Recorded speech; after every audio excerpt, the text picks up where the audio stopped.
Hello students, कैसे हैं आप लोग? स्वस्थ होंगे, मस्त होंगे। प्यारे बच्चों, आज हम नई प्रश्नावली शुरू करने जा रहे हैं। लास्ट वीडियो में हमने प्रश्नावली 12.2 कंप्लीट कर चुके हैं। तो बच्चों, आज प्रश्नावली 12.3 शुरू करेंगे। और उससे पहले थोड़ा आपको बता देता हूँ, जैसे हमारे पास कोई एक ठोस जैसे हमारे पास कोई एक ठोस मिट्टी का कोई चीज़ हमने बना रखा है, जैसे, ठीक है बच्चों। जैसे हमने कोई एक मिट्टी का चीज़ बना रखा है, एक गोला बना रखा है, ठीक है। अगर इस मिट्टी के गोले को हम अगर तोड़ के हम इसी इसी मिट्टी से हम उसका कोई दूसरा अगर एक घन बना देते हैं, ठीक है। इस प्रकार का हम इसको तोड़ के जो है क्या बना देते हैं, एक घनाकार बना देते हैं, आकृति बना देते हैं इसकी, ठीक है। तो साथियों, तो इससे क्या होगा, इससे एक चीज़ स्पष्ट होता है कि जितनी मिट्टी ये थी, इससे हमने बिल्कुल भी मिट्टी इधर उधर नहीं फेंकी और क्या किया, उससे एक घनाकार कोई ठोस बना दिया, ठीक है। तो जितना इसका आयतन होगा प्यारे बच्चों, सेम जब हम उसको किसी दूसरे रूप में बनाएंगे तो उसका आयतन भी क्या होगा बच्चों, बराबर होता है। तो इस चीज़ को हमें जो है क्या मैं ध्यान में रखते हुए जो है पूरी प्रश्नावली इसी पे आधारित है, ठीक है। जैसे हमारे पास कोई एक लोहे की धातु है, जो एक बेलन है समझो, ठीक है। और इसको हमने पिघला के, मिट्टी इसलिए बोला पहले क्योंकि मिट्टी क्या है, शॉर्टकट काम है। अब लोहा आया, उसको गर्म करेंगे, फिर पिघलाएंगे। इस बेलन को हमने सपोज वाइज क्या कर दिया, एक इसको ठोक ठोक के हमने एक गोला बना दिया, ठीक है। तो प्यारे बच्चों, जो हमारा इसका आयतन है, ठीक है, हटाना बिल्कुल नहीं है इसमें से जितना भी धातु है। तो जब हम इसको ठोक ठोक के इसको एक गोला बना देते हैं तो इसका आयतन भी क्या होता है, बराबर होता है। यहाँ पे हमें वक्र पृष्ठ की बात नहीं करनी, संपूर्ण पृष्ठ की बात नहीं करनी, यहाँ पे सिर्फ आयतन की बात करनी है बच्चों।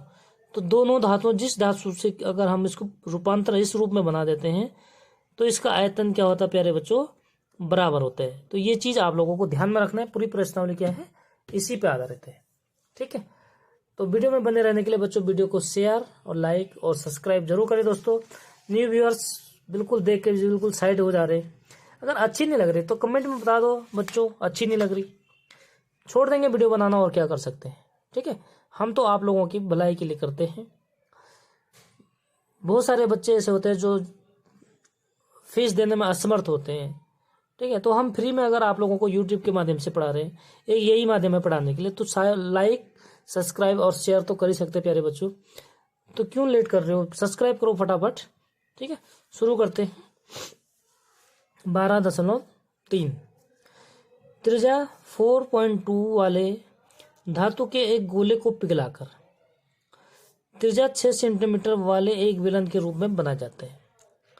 अब देखो बच्चों क्या कह रहे हो, हमारे पास एक गोला है जिसकी त्रिज्या कितने है, जिसकी रेडियस है 4.2। अब हमारे पास क्या है, एक गोला है, ठीक है, जिसकी त्रिज्या तो क्या होता है, व्यास का आधा होता है। कहीं भी बना लो, किसी भी दिशा में बना लो, ठीक है। कितना, 4.2 सेंटीमीटर। और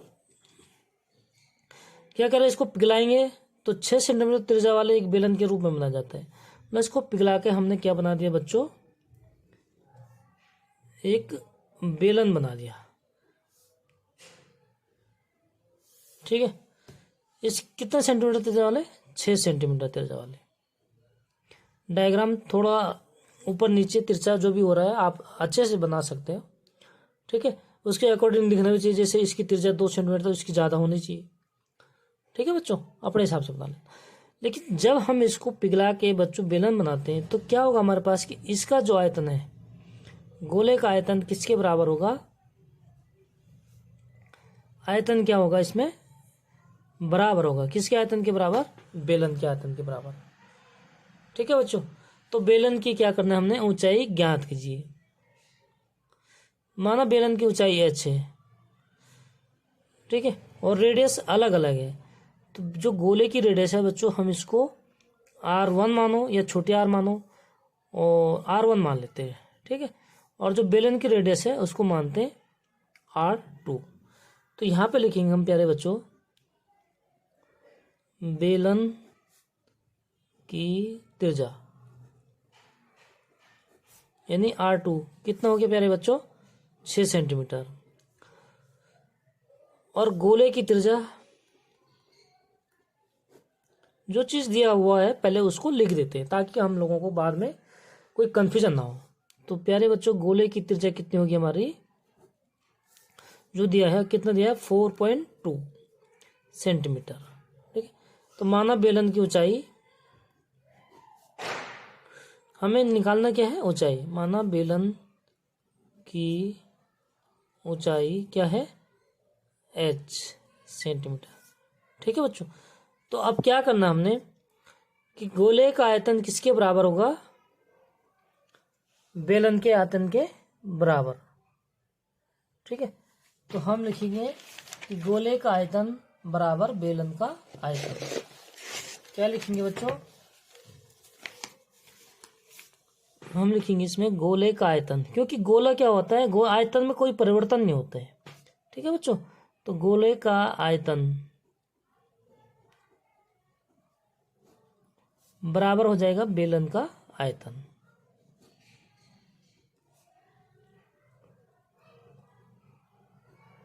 ये चीज हमेशा बराबर होती है।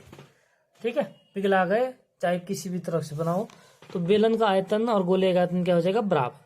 गोले का आयतन क्या होता है प्यारे बच्चों, 4/3 पाई R क्यूब, तो R क्यूब, लेकिन इसकी त्रिज्या क्या है, R1 है। बेलन का आयतन होता है पाई R² H, यानी प्यारे बच्चों ये R2 है। ठीक है, यहां तक क्लियर हो गया। अब हम क्या करेंगे, इनका मान पुट कर देते हैं बच्चों। 4/3 पाई और पाई दोनों साइड है प्यारे बच्चों, तो ये जो है कट जाएगा। R1 का क्यूब, R1 कितना है, 4.2, यानी 4.2 गुणा 4.2 गुणा 4.2, क्यूब है तो 3 बार, और बराबर इधर है R2 का स्क्वायर। R2 है हमारे पास 6, यानी गुणा 6, स्क्वायर का मतलब 2 बार, क्यूब का मतलब 3 बार। ठीक है बच्चों, और H, तो देखो कितना आसान सी कैलकुलेशन होगी हमारे पास। ठीक है, H बराबर निकालना, तो इसको नीचे पक्षांतर कर देते बच्चों हम। इम्प्लाइज डेट H बराबर, ये गुणा में है, ये इधर जाके क्या हो जाएगा, बट्टे में हो जाएगा। ठीक है बच्चों, तो H बराबर हो जाएगा 4/3 इंटू 4.2 इंटू 4.2 इंटू 4.2 अपॉन, जो यहाँ क्या है मल्टीप्लाई है, वो इधर आके डिवाइड हो जाएगा। ठीक है बच्चों, यानी 6 इंटू 6। अब देखिए आप 3 से, पहले तो इसको 2 से 4 और 2 को एक कट जाता है, तो 2 दूना 4, 2 3 6। फिर इस 2 से बच्चों इसको काट देंगे, तो 2 3 6, ये 2 भी कट जाएगा। ठीक है, जो ऊपर नीचे कटता है उसको काट दो, उतनी आसान कैलकुलेशन हो जाएगी हमारी। ठीक है साथियों, अब देखो 3 3 3, तो 3 से इसको काट देंगे, 300 इसको काट देंगे, 300 इसको काट देंगे। जब कटता है, क्यों कटता है ना बच्चों, तो 3 एकम 3 पॉइंट 3 को 12, यानी 1.4। इस 3 से काटेंगे तो ये भी 1.4 हो जाएगा, इस 3 से इसको काट देंगे तो ये भी 1.4 हो जाएगा बच्चों। इतना तो जानते ही आप लोग, 34 42। तो बच्चों अब क्या हो गया हमारे पास, यानी कि H बराबर हो गया 1.4 इंटू 1.4 इंटू 1.4। आप तीनों को गुणा कीजिए, गुणा करने तो आप लोगों को आता ही होगा, तो ये गुणा करेंगे बच्चों, ये हो जाएगा 2.744 सेंटीमीटर। आप गुणा करके देख लीजिए। ठीक है, इतना ही आएगा क्योंकि मैंने गुणा कर लिया है। ये हो गया हमारा आंसर। तो प्यारे बच्चों, कोई दिक्कत, कोई डाउट हो तो आप कमेंट में लिखिए। वीडियो अच्छी लगे तो लाइक जरूर करना, बिल्कुल भी लाइक्स नहीं आ रहे, सब्सक्राइब बिल्कुल भी नहीं बढ़ रहे बच्चों। तो अगर वीडियो अच्छी नहीं लग रही तो आप कमेंट में बता दीजिए, फिर ज़बरदस्ती नहीं है दोस्तों। ठीक है, और क्या कर सकते फिर।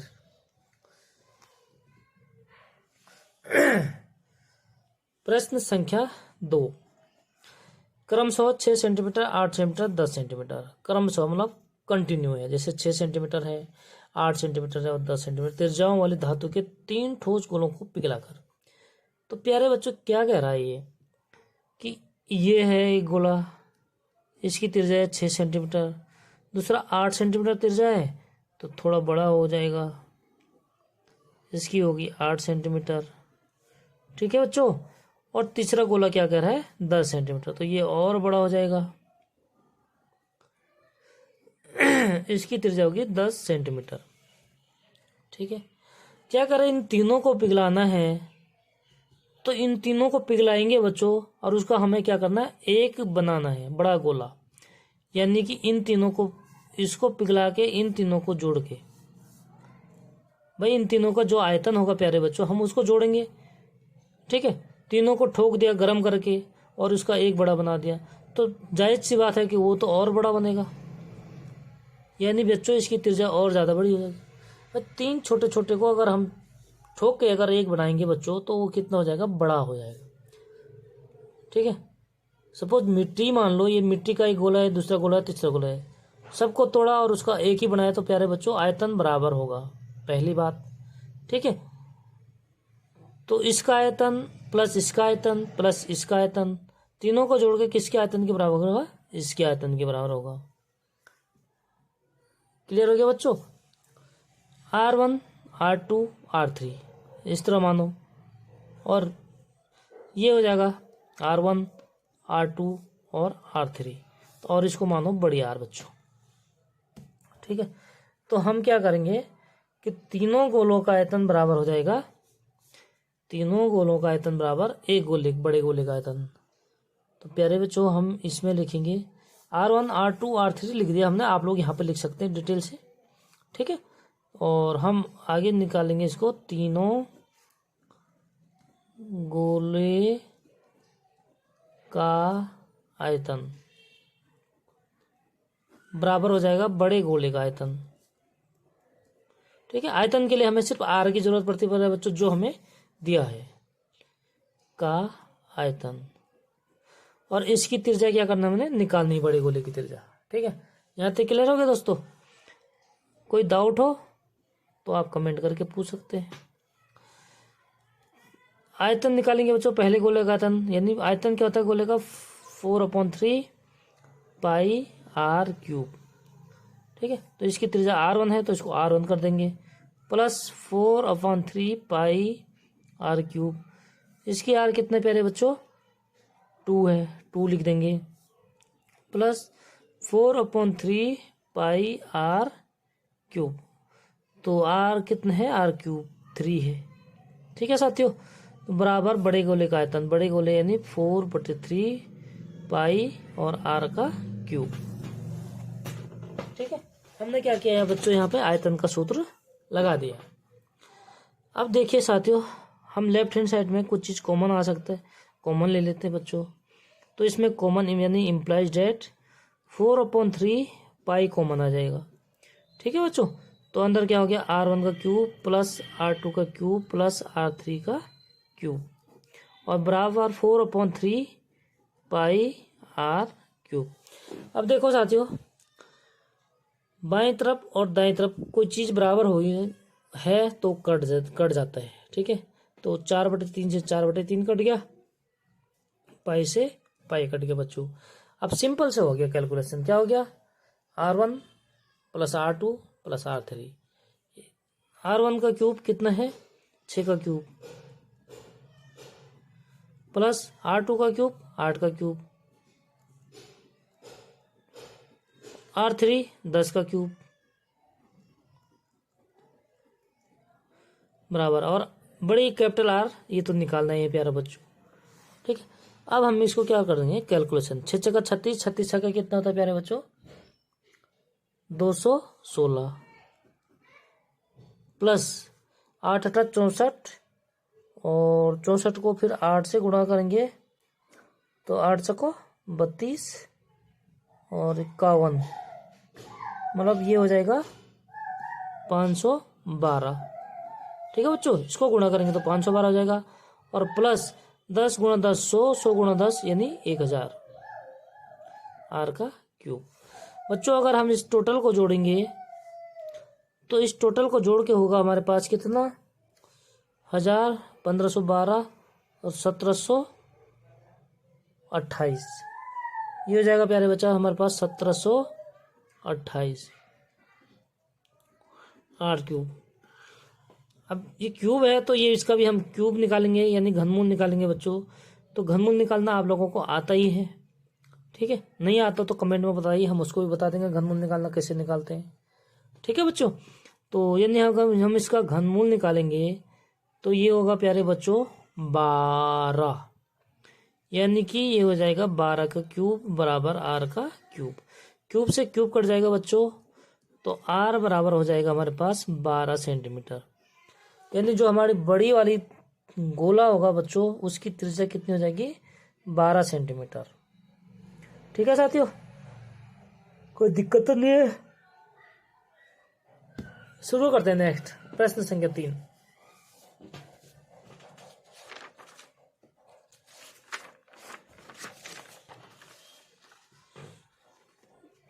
कोई भी डाउट हो बच्चों आप कमेंट में पूछ सकते हैं, आपके डाउट को जो है सॉल्व कर दिया जाएगा, ठीक है। और बाकी चैनल में बने रहने के लिए चैनल को सब्सक्राइब तो करना ही पड़ेगा बच्चों, तभी आपके पास जो है नोटिफिकेशन जल्दी से जल्दी आएगा।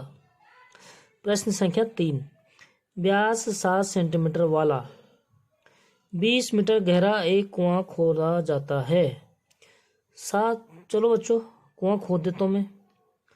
व्यास कह रहा 7 सेंटीमीटर, ये खोदे मैंने एक कुआं।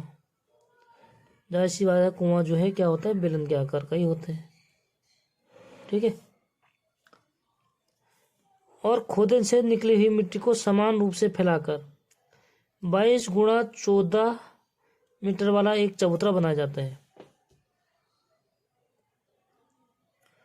क्या कह रहा है ये तो कुआं खोदा बच्चों हमने और कह रहा है कि 22 गुणा 14 वाला एक चबूतरा बना जाता है।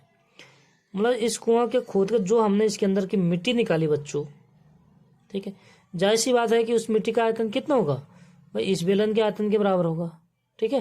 यानी कि जो ये बेलन का आयतन हो गया और हमने बनाया 22 गुणा 14, एक चबूतरा बना दिया बच्चों हमने। तो बना देता हूँ मैं एक चबूतरा।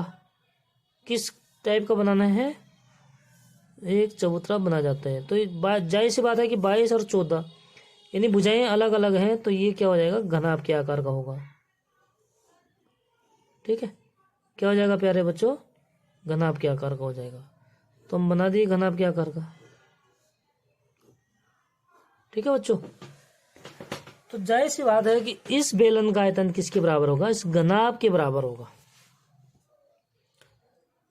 बस चबूतरा है 22 14, लंबाई जिसकी 22 है चौड़ाई 14 है और हमें क्या निकालना है इसकी ऊंचाई निकालना है। तो शुरू करते हैं बच्चों हम। देखो व्यास कितना है कुएं का, हम लिख देंगे कुएं का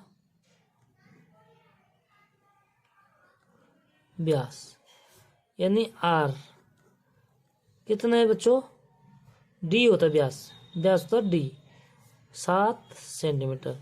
तो इसलिए आर बराबर क्या हो गया 7/2 सेंटीमीटर, ठीक है बच्चों। एक तो इसकी जरूरत है, दूसरा हमें क्या जरूरत है प्यारे बच्चों इसमें ऊंचाई, यानी कुएं की गहराई कितनी है वो ऊंचाई हो जाएगी।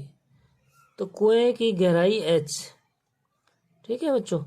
हम लिखेंगे कुएं की ऊंचाई, अब गहराई होगी वो, ठीक है बच्चों, लेकिन नीचे से तो फिर ऊंचाई हो जाएगी ना बच्चों।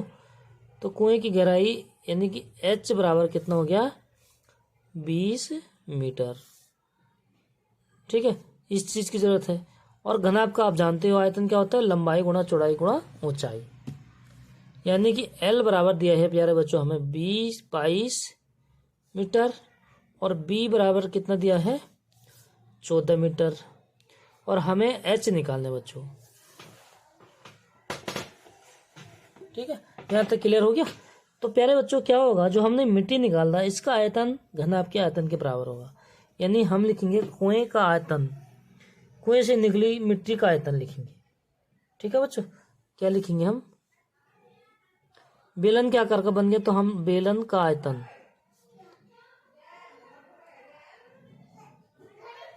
ठीक है।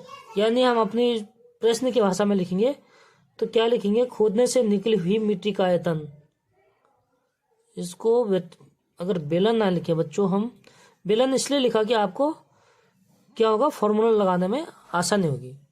ठीक है, तो हम लिखेंगे प्यारे बच्चों, बेलन क्या कारक है, तो हम लिखेंगे खुदाई से निकाली गई मिट्टी का आयतन। सीधा शॉर्टकट ही लिख दिया, चलो बेलन का आयतन। ठीक है, बेलन का आयतन बराबर क्या बना, चबूतरा घनाकार। तो इसको क्या होता है, घनाभ का आयतन, यानी चबूतरे का आयतन, ये लिख सकते हैं आप लोग। ठीक है दोस्तों, तो अब देखिए हम क्या करेंगे, बेलन के आयतन क्या होता है, पाई आर स्क्वायर एच, और बराबर घनाभ क्या होता है, एल गुणा बी गुणा एच। ठीक है दोस्तों, मान पुट कर देते हैं। पाई का मान 22/7, आर 7/2 गुणा 7/2 स्क्वायर है, इसलिए 2 बार, और गुणा एच कितने, 20। यहाँ तक तो क्लियर हो गया। इधर है प्यारे बच्चों 22 गुणा 14 और गुणा एच। एच का हमें क्या करना है, मान निकालना है। ठीक है, अब देखो 7 से 7 कट गया, 2 से 20 कट गया, फिर और छोटा करने इसको, तो प्यारे बच्चों 2 से 10 भी कट गया, 5 हो गया। ठीक है, तो इधर क्या क्या बचा बच्चों हमारे पास, 22 गुणा 7 और गुणा 5, और इधर है 22 और 14, तो प्यारे बच्चों अगर इधर आ जाएगा तो बट्टे में आ जाएगा, 22 गुणा 14। ठीक है, और बराबर एच। क्लियर होगा बच्चों। अब देखिए 22 से तो 22 कट गया, 7 से 14 2 बार कट गया, 5/2 हो गया, यानी प्यारे बच्चों इम्प्लाइज 5/2। ठीक है, एच के बराबर हो गया, तो एच बराबर हो जाएगा, हम भाग देंगे तो 2.5 मीटर। ठीक है साथियों, ये हो जाएगा हमारा आंसर। कोई दिक्कत तो नहीं निकालने में, प्रश्न को सॉल्व करने में, तो उम्मीद करता हूँ कि कोई दिक्कत नहीं होगी। अगर फिर भी कोई डाउट हो तो आप कमेंट में लिखिए। बाकी मिलते हैं नेक्स्ट वीडियो में प्रश्न संख्या 4 के साथ। तब तक के लिए जय हिंद जय भारत। ठीक है बच्चों, बाय बाय बच्चों।